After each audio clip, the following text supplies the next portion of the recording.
We won't talk about that, but what we will talk about is my guitar. I'm going to get that out. I'm not really. We're going to talk about Lisandro Martinez, not Lautaro Martinez, and we're going to talk about the advancement of the Frenkie de Jong transfer as predicted yesterday. This is about wages. We'll talk about that in a bit, but the breaking news this morning is coming from Dutch sources. It's coming from Mike Verwey, and effectively he's saying that Manchester United are considering moving towards Lisandro Martinez after the Timber setback. Now, we understand that Arsenal were looking at buying Martinez. Who is Martinez to start off with? Lisandro Martinez plays for Ajax as a left-sided centre-back. Lautaro Martinez plays for Inter as a centre-forward. They are both Argentinian. We are looking at Lisandro Martinez. We are looking at a left-sided centre-back who plays for Ajax. This would be an alternative to Jurrien Timber. Now, I have my doubts about this one. I have my doubts about the story and have my doubts, not the story, that's unfair to say that. I have my doubts about whether we should go from Jurrien Timber, who is a really exciting, probably going to be one of the best centre-backs in the world from Ajax, to, we didn't get him, let's go for another Ajax centre-back. For me, there's a ready-made centre-back in Pau Torres, who we should go for if we're not going to go for Timber. I don't think we should. Mark, Ten Hag seriously jumping from one Ajax player to the next. We just had a super chat about that. Completely agree. So, look, let's talk about Lisandro Martinez first of all. This is a credible source from the Dutch. This is certainly potential that this could happen. Martinez over Timber, says Gaz. I think that, look, my feeling with this is Lisandro Martinez, first of all, is 5'9". He is class, says GP. A lot of people like him. He's a very hipster signing. I'm not going to deny that. Pau Torres is not a ball player, says Mac. Used to the Eric Ten Hag system. I think I do. Look, I've got no problem with the signing, but my job, well, it's not my job. It's not in my job description to do this, actually. But my job is to also, as I said at the start of the summer, every signing we make, I feel I've got to analyse it and find the critique as much as the positive. And even if we bought Timber, there would be things I would say like, you know, he's young, etc. Welcome to Members Club, Jordan. So Lisandro Martinez, look, he's 5'9", but he is good in the air. Like I'm not going to say play the guitar. I might play the guitar in it. It's probably out of tune, but I'll play a tune in a minute. Yeah. He is 5'9". 5'10", whatever. He's not traditionally tall for a centre-back, but actually one of his strengths is he's good in the air. Dortmund have bid for Haller as well, says Leno. So these Ajax players are going. Lee says we're scratching around for players. Got some updates on what positions we're probably going to be looking in, coming in from the Athletic. Welcome to the Members Club, Victor. Thank you very much. I think that with regards to Lisandro Martinez, Arsenal were rumoured to be offering around 30 million euros. Manchester United could probably get him for 30 million pounds. He's 24, so he's a little bit older. From what I've seen of him, he's a ball-playing centre-back. He's left-footed. He's relatively quick. He likes the tackle, and he's good in the air. And to be honest with you, he ticks a lot of boxes. My issue with Lisandro Martinez is probably the same issue that's now become apparent with Timber, is that he would definitely be a backup centre-back. I don't care what anybody says. He will definitely be a backup centre-back. You can't deny that. It will be a backup centre-back position. He's not going to... I can't see him coming into the team and dislodging Varane and Maguire. And maybe that wasn't going to happen with Timber, but that's what I thought was going to happen with that. And maybe if we bought Lisandro Martinez, he'd end up playing as a centre-back anyway, as a left-back anyway. I love the idea of him playing as a centre defensive midfielder. I do like that. Let me just have a look at this. Joshua Bauer says, correct me if I'm wrong, but wasn't Martinez's Ajax Player of the Year? He's a versatile player. My issue with it is, Joshua, is that he's not a player that we're looking at. He's not a player we were looking at. And I suppose the question is this. He's a very hipster signing. He is a good player. We've spoken about him previously on the channel. There's no doubt about that. But is it right that you don't get Timber and then therefore you go for another Ajax player? Is that right? It's a rhetorical question. I don't have the answer. My belief was that if we didn't get Timber, we'd go for Pau Torres. Now, what I like about Pau Torres is, and I know he's not fashionable and he never has been, but he is well over 6 foot. He has been playing in the top league, in the Champions League, for a long time. And he is somebody that I think slots in as left centre-back next to Varane straight away. Martinez, I don't know whether that will happen. I still think Maguire will start. Now, if we were bringing Martinez into play as a CDM, I'd find that quite exciting. But I don't necessarily think we are. I think he might be coming in as a utility player. I mean, he could just be I believe he's better than Daley Blind, but he could be coming in like Daley Blind. Oh yeah, he can play left back, centre back, CDM. Jack of all trades, master of none. Do we need a player like that? You could say you do. You could say we don't. But look, it's an interesting one. My personal feeling on this is that the Timber deal is not dead.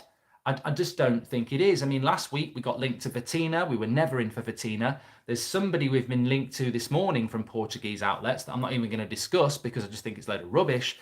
So I actually don't think that the Timber deal's over yet. Mark, do you think this might be a spin to push Timber into a decision, says Sam? Yeah, that's basically what I'm thinking here. I think there's two things. I think one, we might be being used to... Look, here's another scenario for you off the top of my head. So Arsenal offered 30 million euros. Ajax said no. Man United are interested. Arsenal go back in and offer 45 million euro or 40 million euro. That could be it.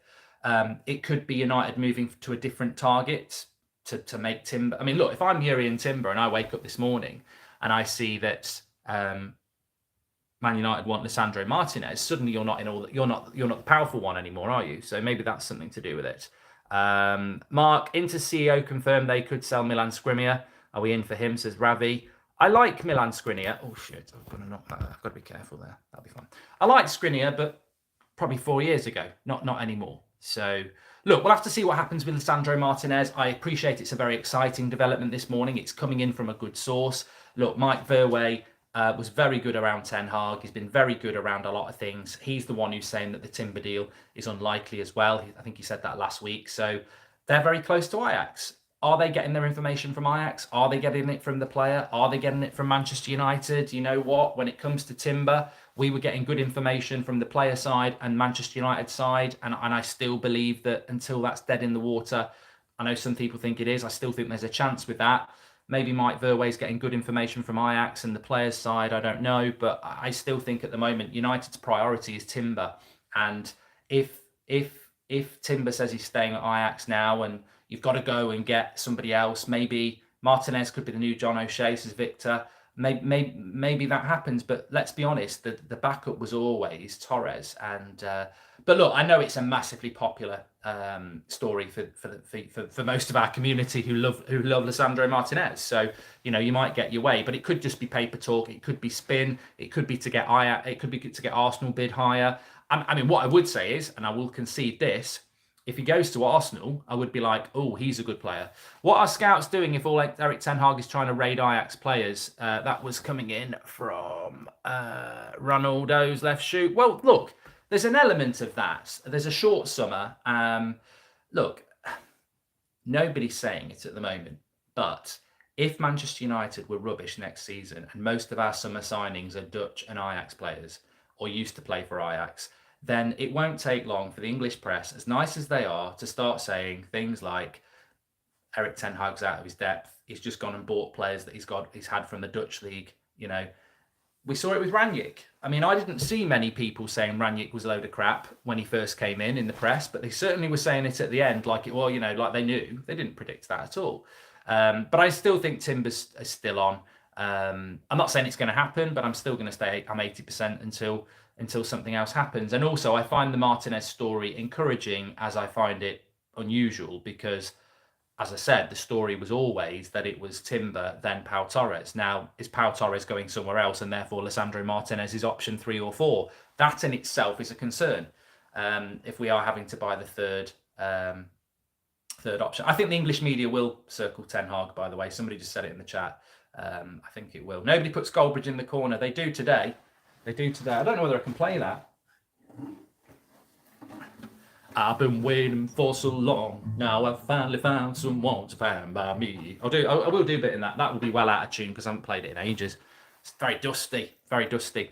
Anyway, so let's see what happens with Lisandro Martinez. The next thing I want to talk to you about is Frenkie de Jong. I don't know whether anybody saw it this morning. People are talking about second bids. Personally, I feel that Lisandro Martinez is the right story to talk about as the start today, because people get bored of Frenkie de Jong, don't we? We do get bored of Frenkie de Jong, and I think that, welcome to the Members Club, Dan the Man, and we can always talk about Frenkie de Jong, and I do think it will be a big week. Anson, I'll come back to that super chat in a minute. I think that when it comes to Frenkie de Jong, we're all a little bit bored, we're all a bit tired, but it will be a big week this week. Two things I can tell you about that. One, we've been proven right again. I mean, did you see over the weekend, Sterling? Chelsea fans are calling me an ITK because I knew about Sterling 2 weeks ago, and nobody else really did. It's a little bit like Nunez to Liverpool. I knew about that before it was going to happen. So we're getting some bits of good information. Unfortunately, nothing great about United so far, which would be nice. However, one thing we did get right about Manchester United, and I did speak about it last night. God knows if it was on the stream, because it was up and down like a yo-yo. I don't know whether it got cut out, but the Frenkie de Jong story. Look, there are certain people. Welcome to the Members Club, Sam Alice. There are certain people in our fan base who think that, who thought that Erik ten Hag was flying to Portugal to save the Nunez deal, and they genuinely were posting out pictures of flights from Manchester to Portugal, which is great when you knew that Ten Hag wasn't even in Manchester and wouldn't do that. The dividends are out this week yet. So then we've also had a selection of United fans who are convinced we're going to get Frenkie de Jong for £250,000 a week. And their theory behind this was Barcelona are in big trouble, so Frenkie de Jong needs to leave and take a pay cut. Yeah, that was never going to happen. The reality is we are getting closer and closer to personal terms being agreed with Frenkie de Jong. That we're not there yet, but we're getting very, very close. People were saying 2 weeks ago we'd agreed personal terms with Frenkie de Jong. We haven't. Frenkie de Jong wouldn't discuss personal terms with Manchester United because he still believed for a long time that there may be a chance that he was going to stay at Barcelona. That is changing by the hour. That is not going to happen. But Fabrizio Romano has said it this morning, and Fabrizio Romano is absolutely spot on. As we've been saying for a few days on here, Manchester United are offering massive wages to Frenkie de Jong. And I mean, that's what Fabrizio has said this morning, but we've been saying this for a while. We are offering huge money to Frenkie de Jong to come to Manchester United. I think Fabrizio even said this morning that Erik ten Hag wants Frenkie de Jong at all costs. Now, you might not agree with that. You might agree with it. I mean, what do I agree with it? Nobody actually asked me that question, but I will answer it. Look, I think Frenkie de Jong's a fantastic player. Do I think he's a 70, 80 million pound player on 350 grand a week? No, I don't think anybody is. Well, I think 4 or 5 players are. I don't think Frenkie de Jong is a 70 to 80 million pound player worth 350 grand a week. No, I don't. That's the honest truth. But Ten Hag's the manager and he wants him at all costs. Therefore, the other argument is it could be Pogba 2.0, says Duff. But, is this what happens when a manager goes from Ajax to Manchester United and suddenly has a load of money? And it's a bit like when you play FIFA and you've got £200 million for the first time. Is he doing that because it's like, wow, I've won the lottery? Or is he doing it, as I believe, because he feels that Frenkie de Jong is the most symbolic player to change the way Manchester United play? He will be on he'll be on 300 grand a week at least. And that is a lot of money for Manchester United to pay. But as I said last night, and I don't know whether it got clipped off, so we had problems with the internet last night. As I said last night, the reason, and some people keep saying this, why have Man City not come in? Why have PSG not come in? Why have Bayern Munich not come in? If he's available, And the main reason Man City and PSG and Bayern Munich haven't come in is because, one, that position is not really the priority for them, and not at that price. Man City have spent a lot of money on Erling Haaland. They want Cucurella because these are players that they need in positions they need them. Bayern Munich have got Gravenberch. And look, here's the example, right? Bayern Munich, do you want De Jong or Gravenberch? They probably would prefer De Jong. Okay, do you want Gravenberch on 100 grand a week for 25 million pounds, or do you want Frenkie de Jong for 300 and something grand a week for 70 million pounds? They've gone for Gravenberch. So again, look, it's a little bit similar to Alexis Sanchez. It's a little bit similar to Harry Maguire. There was rumoured to be interest from other clubs, specifically Man City, and we blew them out of the water with money. Manchester United with Frenkie de Jong, we're offering the most money. We're offering the biggest wages, and we're offering the biggest transfer fee. I think if Frenkie de Jong was going to be on 250 grand a week and he was available for 50 million quid, there probably would be an offer coming in from a PSG or a Manchester City. But at 70 million pounds a week with add-ons and 300 grand a week or 350 grand a week, whatever he's going to be on, it's going to be over 300 grand. We're getting him because of money. That's not a bad thing. That's not a bad thing, because we need to get a player like Frenkie de Jong, and Erik ten Hag feels he's really important. But we are getting Frenkie de Jong because of money. And if you don't understand that, and you don't understand why there's no other clubs getting involved, it quite simply is because of money. And I just hope it's going to work this time, because as many people will say, well, it didn't work with Maguire, it didn't work with Wan-Bissaka, it didn't work with Sanchez, it didn't work with Pogba, it didn't work with lots of other players like Di Maria. Are we learning? Are we learning that, you can't just spend a massive amount of money on one player and expect things to change? But it's a different manager. He has managed Erik ten Hag before, and maybe this time it will work out. We'll just have to wait and see on that.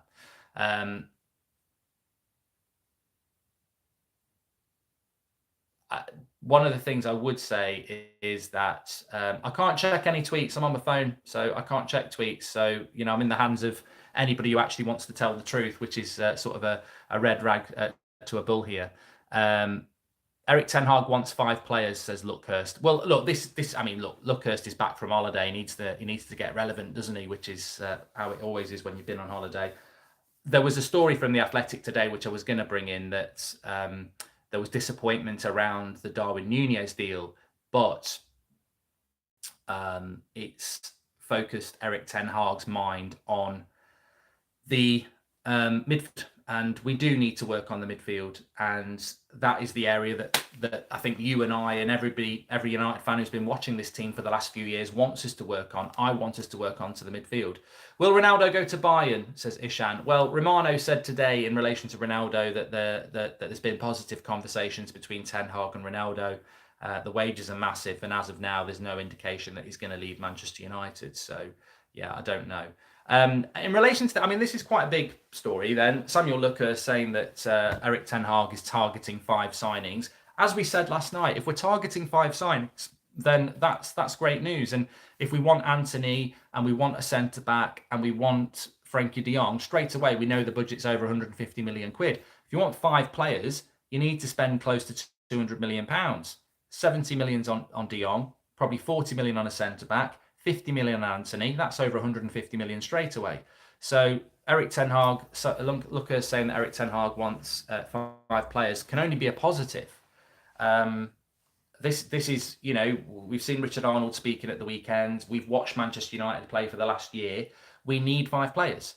I suspect Spurs are going to buy 4 or 5 players. Maybe Arsenal are going to buy 4 or 5 players. Just for that reason, we need to buy 4 or 5 players. But the cold, harsh fact is we need to buy 4 or 5 players because we're absolutely terrible. And I don't know whether you saw what Mike Phelan retweeted this morning. I retweeted it. He retweeted a tweet that basically said all these players putting in the effort in the closed season, training, etc., is fantastic. But, why they're not doing that during a normal season. And that's Mike Phelan, who's probably just won the right for a statue with that, but he's absolutely spot on. That's somebody who's been there very close to the team. And look, I get stick for this. You probably get stick for this. I see Man United tweeting out a picture of Eric Bailly in the gym, or Luke Shaw in the gym. Although I don't think we've seen any of Luke Shaw yet, but Rashford and all that lot. And I'm like, you know what? I've just witnessed the worst Manchester United season in my life. In my lifetime, I didn't see us get relegated. I'm not 60 like some people think. That is the worst season I've seen United play. Absolute joke.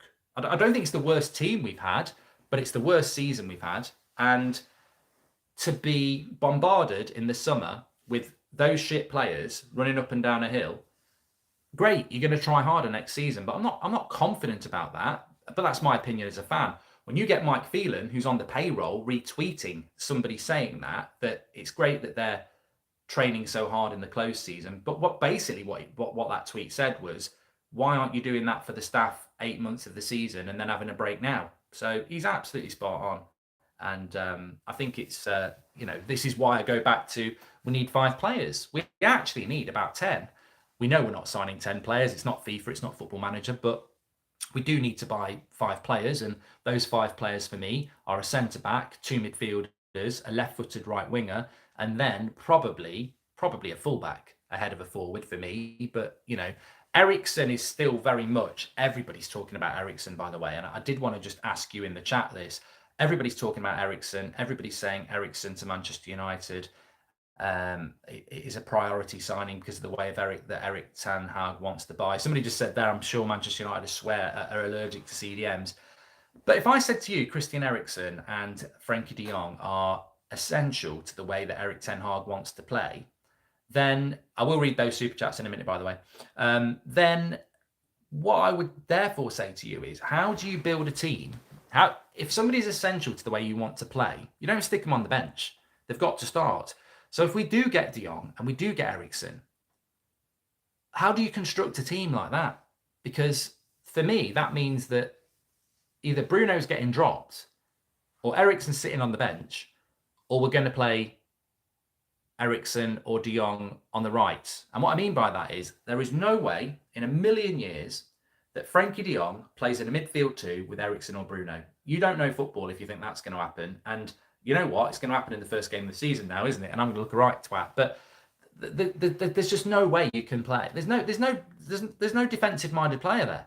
So I would imagine it's de Jong and a new player or Fred or someone like that, maybe even Bloody McTominay, Bruno or Eriksen as the 10, and then Bruno or Eriksen playing off the right with Sancho or Rashford playing off the left. It's or Bruno gets benched.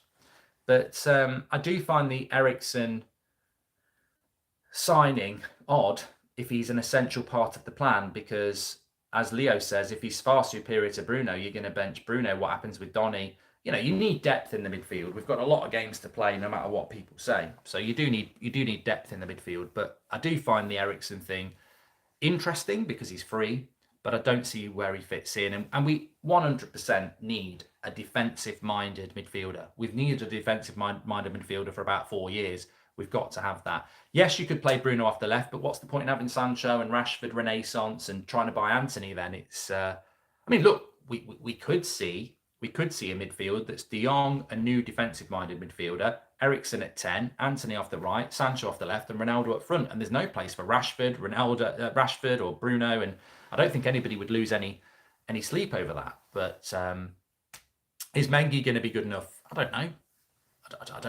I'd be very surprised if he ended up being something like that. But so if you tuned in a little bit late, Lisandro Martinez is linked to Manchester United strongly this morning from Mike Verwey, who's a very good Dutch journalist. He's saying that Man United are looking at putting a bid in for Lisandro Martinez, left-footed, centre-back, 5'9", 5'10", an alternative to Timber if we're not going to get him. It's gone very quiet on Pau Torres, who was meant to be the player we were looking at if we didn't get Timber. I still believe there's an opportunity for Timber, and it could well be that we're looking at Lisandro Martinez genuinely, or it could well be that story is to try and make Arsenal up their bid, or it could well be to make Timber think, shit, I'm going to miss the boat here, and my mate's going to go. Could play a diamond, says Lawandi.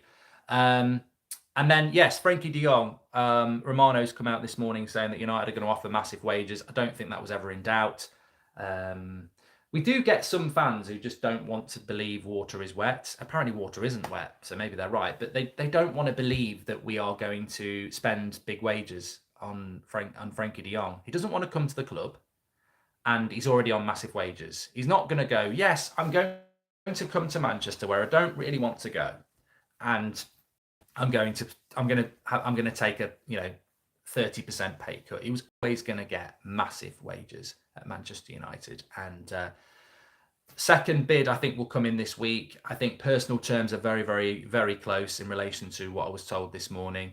And we will see what happens in relation to that. It's one thing after another. My battery power has gone down to 5% now, which means I can hardly bloody see the chat. So yes, that's where we are at the moment. What do I foresee this week? I think that Dean Henderson will obviously go on loan to Nottingham Forest. Boring. We should have sold him. I think that Frenkie de Jong, look, the Glazers are about to take a dividend at the end of the week. Manchester United will do some business, not today, this week. Now, remember the three factors of the United Stand transfer theory. You get terms, you get terms agreed with the player, you get deal done with the club that's selling, then you get the official announcement. We won't officially announce Frenkie de Jong in a Man United shirt this week. Highly unlikely.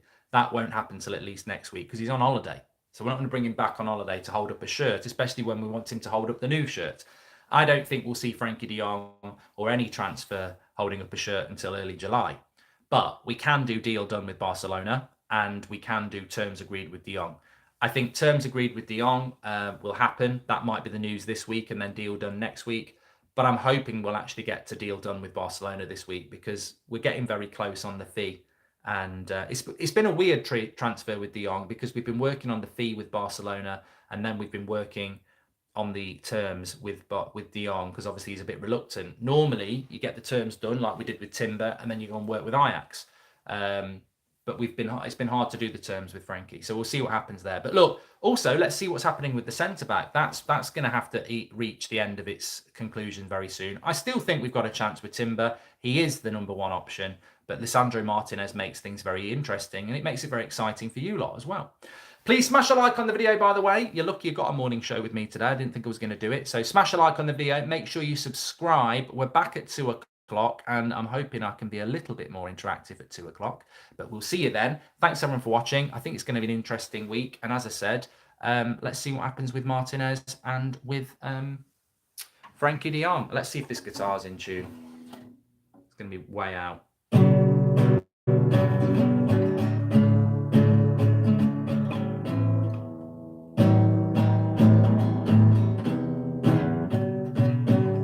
Tune. That was actually Live Forever by Oasis, I think. Yeah, so I was going, oh God, my ring's in the wrong place. Maybe I don't really want to know. That's the wrong tune.